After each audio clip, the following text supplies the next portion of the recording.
Most important question series में आज हम लोग नेक्स्ट क्वेश्चन बनाने जा रहे हैं।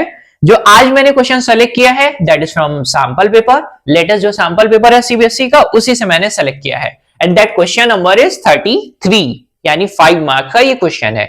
और इसके एक पार्ट को ऑलरेडी हम लोग कर चुके हैं, ठीक है। जो गैल्वेनोमीटर वाला सेक्शन था उसको ऑलरेडी हम लोग कर चुके हैं।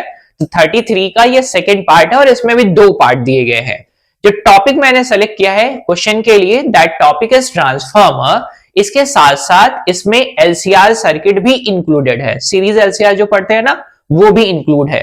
तो सबसे पहले मैं क्या करता हूं, क्वेश्चन पढ़ देता हूं, फिर आराम से सॉल्यूशन बनाएंगे और बेस्ट अप्रोच देखेंगे कितना बेहतर तरीके से हम इस क्वेश्चन को सॉल्व कर सकते हैं। That question is an input potential V in is equal to 200 sin 100 pi t volt is provided to an ideal transformer. Voltage input यानी V in आपको दे रखा है and that V in is equal to 200 sin 100 pi t volt. ये input दिया जा रहा है। किसको इनपुट दिया जा रहा है? इनपुट दिया जा रहा है आइडियल ट्रांसफार्मर को। Having 1000 turns in primary coil and 100 turns in secondary coil. तो आपको दे रखा है कि number of turn primary coil पर दे रखा है 1000 टर्न्स एंड सेकेंडरी पर आपको दे रखा है दैट इज 100 टर्न्स। ठीक है, नंबर ऑफ टर्न भी आपको दे रखा है, प्राइमरी का भी दे रखा है और सेकेंडरी का भी दे रखा है। अब आगे पढ़ लेते हैं। As shown in the figure, जैसा फिगर बना के रखा है तो फिगर भी मैं साथ साथ ड्रॉ ही कर देता हूं। देखो जरा फिगर में क्या है, यहां पर एसी सोर्स यानी वो इनपुट दिया जा रहा है ट्रांसफार्मर एंड दैट ट्रांसफार्मर जो है वो है स्टेप डाउन ट्रांसफार्मर, यानी प्राइमरी पर नंबर ऑफ टर्न ज्यादा है और सेकेंडरी पर नंबर ऑफ टर्न कम है। ठीक है, इसके साथ साथ ये इसमें ऐड है एक रजिस्टर, एक ऐड है एक इंडक्टर, ऐड है कैपेसिटर। ठीक है, ये मैंने डायग्राम बना दिया है जिस डायग्राम की बात इस क्वेश्चन में की गई है as shown in the figure. इनके पास नंबर ऑफ टर्न दे रखा है 1000 और इनके पास नंबर ऑफ टर्न दे रखा है 100। वी इनपुट की बात करें तो इतना इनपुट दिया जा रहा है ट्रांसफार्मर को। ठीक है, अब आगे क्वेश्चन में पढ़ देता हूं। The load circuit has a resistance of 4 ओम। ये जो रजिस्टर लगा है इसका रेजिस्टेंस दे रखा है 4 ओम का। आगे अ कैपेसिटिव रिएक्टेंस ऑफ 2 ओम। देखो ये कैपेसिटर लगा है ना, तो इसके पास कैपेसिटिव रिएक्टेंस यानी XC जिसका वैल्यू दे रखा है इट्स 2 ओम। और इंडक्टर है तो इनके पास होगा inductive reactance that is XL is equal to 6 ohm. ठीक है, तो ये चीजें दे रखी हैं। और आगे इनके पास इनका रेजिस्टेंस तो पता है, इनके पास रेजिस्टेंस ये है, इनके पास रेजिस्टेंस ये है। Basically it's a inductor, it's a capacitor and it's a resistor. ठीक है, अब क्या क्या फाइंड करना है वो जरा ध्यान देंगे। The output voltage across the load circuit ना, इस लोड सर्किट के अक्रॉस आपको आउटपुट वोल्टेज पता करना है कि कितना वोल्टेज इनको मिल रहा है, यानी जितना ट्रांसफार्मर को दिया गया है उसने कितना स्टेप डाउन कर दिया है। ठीक है, वो निकाल लिया जाएगा फर्स्ट पार्ट। सेकेंड पार्ट में कह रहा है the current flowing through the load circuit, current की भी वैल्यू निकाल लेना है, वो भी मिल जाएगी।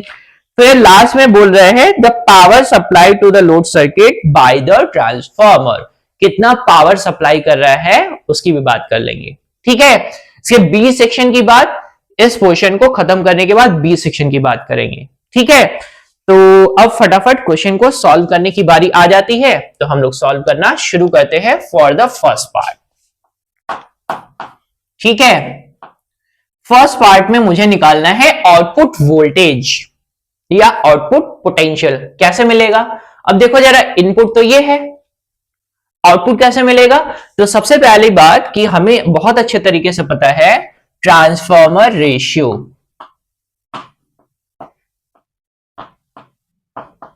ठीक है, या फिर टर्न रेशियो, जिनको हम लोग कैसे लिखते हैं? जिनको हम लोग लिखते हैं output voltage over input voltage is equal to number of turn on the secondary coil upon number of turn in primary coil। ठीक है, ऐसे ही लिखते हैं कुछ। यहां पर आउटपुट वोल्टेज तो हमको निकालना ही है, जिसको मैं लिख दे रहा हूं VS, correct. Input voltage IS कितना मिल रहा है, अभी इसको मैं कैसे लिखते हैं, हम लोग कैसे लिखते हैं बच्चों? इसको लिखते हैं V is equal to V naught, its amplitude sin omega into T करके लिखते हैं। तो ये ओमेगा का वैल्यू है बेसिकली, और ये टी है। ये मैंने सिर्फ इसलिए बताया है, we have to find use amplitude. ठीक है, तो एम्पलीट्यूड को क्या करेंगे? यूज कर लेंगे। यहां पर इनपुट कितना एम्पलीट्यूड है? That is 200 is equal to कितना हो जाएगा? NS का वैल्यू, NS का वैल्यू कितना है? दैट इज 100 अपॉन NP का वैल्यू कितना है? That is 1000। बस इसी को सॉल्व कर लेते हैं तो मुझे मिल जाएगा दैट इज VS यानी voltage on the secondary coil कितना मिल जाएगा? दैट इज यहां से मिल जाएगा मुझे 20 1 2 20 वोल्ट। मुझे लग रहा है इतना आपको समझ में आ रहा है। ठीक है, और अगर मैं आउटपुट इसी सेंस में लिख दूं, साइनोसाइडल नेचर में ही लिख दूं, तो आउटपुट मैं कैसे लिखूंगा? यहां से इनपुट दिया जा रहा है V in is equal to 200 sine 100 pi into T, ये रहा इनपुट, और इसको इस पर आउटपुट दिया मिल रहा है। आउटपुट में दिखाना चाह रहा हूं।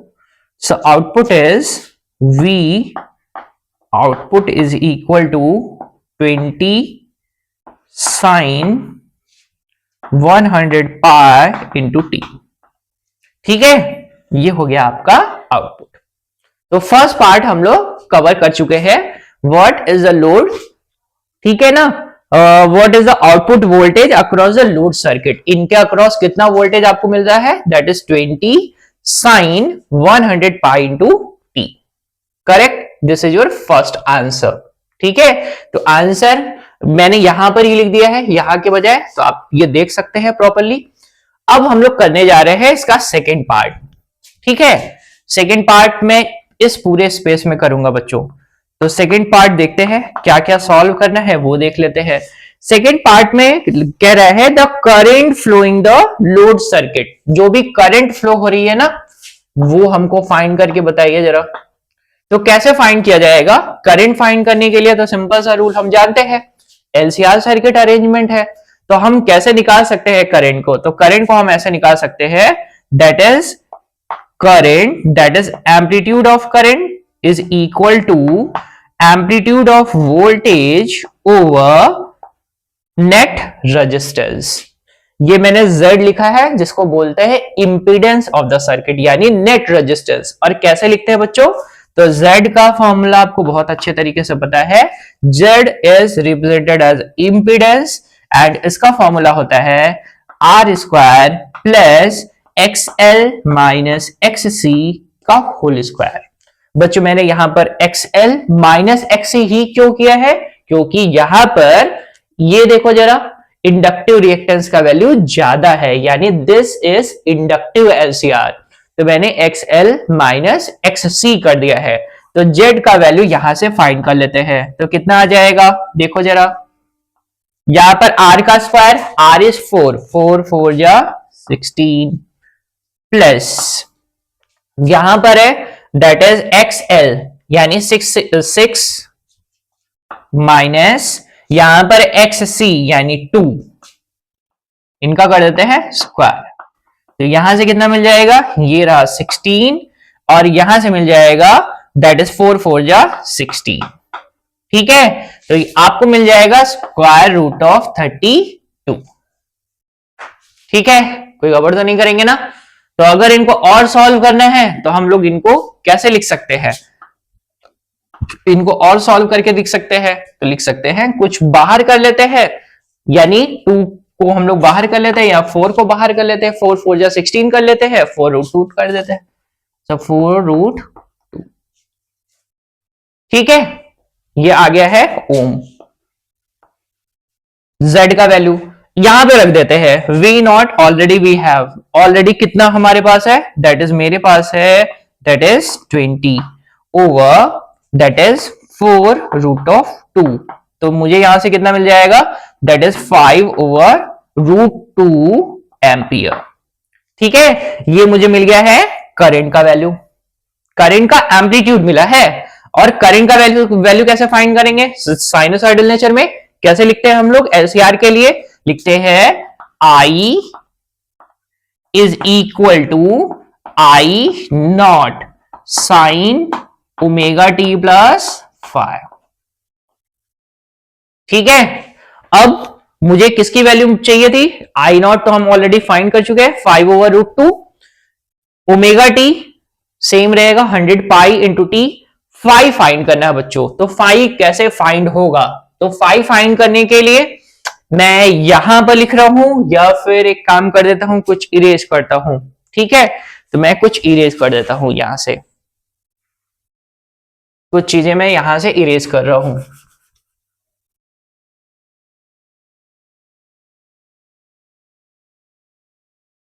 ठीक है, मैंने ये इतना इरेज कर दिया है सिंपल सा फाई निकालने के लिए। फाई इज इक्वल टू होता है tan inverse XL minus XC over R। ठीक है, जो आपको फॉर्मूला पता होता है ना, फॉर्मूला क्या पता होता है, tan phi is equal to XL minus XC over R, या फिर आप निकाल सकते हैं that is cos phi is equal to R over Z। ठीक है, आपके पास दोनों तरीके हैं, दोनों से निकाल सकते हैं। ठीक है, यहां पर देख लो जरा, tan इनवर्स XL कितना है 6 माइनस कितना XC कितना है 2 ओवर 4,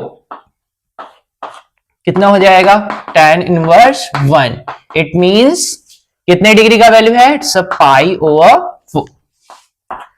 तो हम क्या कर सकते हैं, करंट को रिप्रेजेंट कर सकते हैं। करंट कितना हो जाएगा बच्चों, I is equal to I not सब 5 ओवर रूट ऑफ 2। आगे करते हैं sine 100 pi into t plus, आगे चलते हैं फाई का वैल्यू है 10 यानी पाई ओवर 4। ठीक है, तो पहला आंसर क्या आया था, ये आया था हमारे पास दैट इज आउटपुट वोल्टेज। फिर अगर हम मुझे आउटपुट करंट निकालना था तो सिंपल सा यही करेंगे, सबसे पहले हम लोग निकालेंगे amplitude of current V not over Z करके। ये मुझे मिल जाएगा जैसे ही एम्पलीट्यूड ऑफ करंट, Z को सॉल्व करेंगे, Z को सॉल्व करके रखेंगे, फिर हम लोग रखेंगे सिंपली दैट इज करंट वाले इक्वेशन में और हमको करंट का वैल्यू मिल जाएगा। ठीक है, अब आते हैं इसके थर्ड पार्ट पर। थर्ड पार्ट को सॉल्व करने के लिए मुझे थोड़ा सा कुछ और इरेज करना पड़ेगा, तो मैं इरेज कर देता हूं थोड़ा सा सेक्शन और। ठीक है, अभी मैं इसको इरेज कर दे रहा हूं।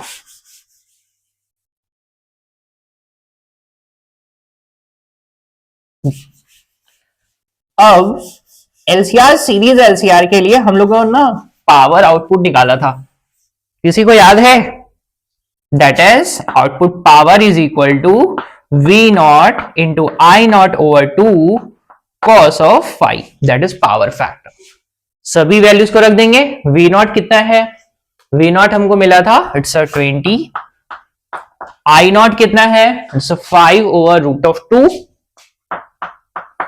इंटू कितना 2, cos फाई की जगह पर सेट कर देंगे। cos फाई कितना है बच्चों, cos phi is equal to that is R over Z, यानी आपको अच्छे से पता है cos फाई यानी cos ऑफ पाई ओवर 4।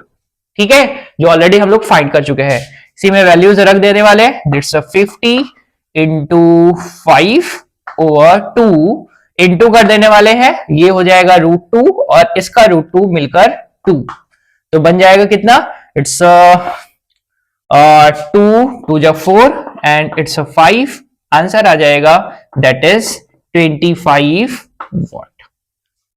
ठीक है, मैंने कुछ गलत तो नहीं किया है, एक बार फिर से चेक कर लीजिए। तो आपको मिल जाएगा ये 2 जा 4, ऑलरेडी यहां से √2 और √2 मिलकर 2 बन जाने वाला है, और ये 2 जो हो जाएगा 4, और यहां पर ये आपको मिल जाएगा दैट इज ये मिल जाने वाला है 20 को, इसको सॉल्व कर लेंगे तो आपके पास आ जाएगा 25 वॉट। ठीक है, तो पावर का वैल्यू कितना आ गया है, इट्स 25 वॉट। ठीक, कोई गड़बड़ तो नहीं करेंगे ना, एक बार चेक करना चाहते हैं। ठीक है, तो ये हम लोगों ने डिस्कशन कर लिया है, पावर भी निकाल लिया है। अब आ जाते हैं इस क्वेश्चन के बी पार्ट पर। तो सबसे पहले अगर आप चाहते हैं मैं एक बार रिवाइज करा दूं या रिकैप करा दूं तो जरा ध्यान से समझेंगे।